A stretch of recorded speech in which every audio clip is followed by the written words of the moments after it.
आता हे जे गाड्या आहे फोल्ड झाल्यानंतर कसे दिसतात मी तुम्हाला एक फोल्डिंगसाठी दाखवतो आहे। बघा पहिले फ्रंट डोअर बंद करा, त्याला फ्रंट डोअर बंद करून आतमध्ये एक सेंटर मिडल कडी दिलेली आहे त्याला, ते मिडल कडी तुम्ही लावला नंतर तुम्ही दोन्ही साईडचे दोन बंद करा, लेफ्ट राईट आहे बघा। आता हे दोन्ही साईडचे दोन बंद करा, बंद करा, तुम्ही तुमच्या बाजूने बंद करा।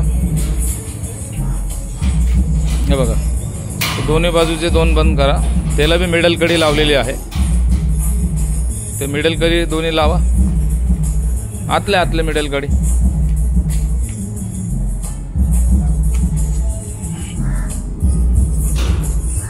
हे आतमध्ये तुम्हाला हे बघा आतमध्ये हे दोन्ही मिडल कडी आहे, हे इकडे कडी आहे इकडे कडी आहे आणि वरती इथे दोन कडी आहे बघा। तुम्ही लावले की हे म्हणजे टोटली सेफ होऊन जातं, काय टेन्शन नाही, आरामशीर हात पोहोचतोय त्याला आणि कडे लावू शकता तुम्ही। ओके, नंतर हे फायनली तुमचं हे बाहेरचं लावून दोन कुलूपमध्ये पूर्ण गाडी लॉक होऊन जाते। असं खाली तुमचं स्लायडिंग डोअरला एक कडी मारावं लागेल, एक कुलूप, आणि बाहेर तुम्ही हे दोन बाजूला दोन हे मारू शकता। Okay, thank you, welcome, bye bye.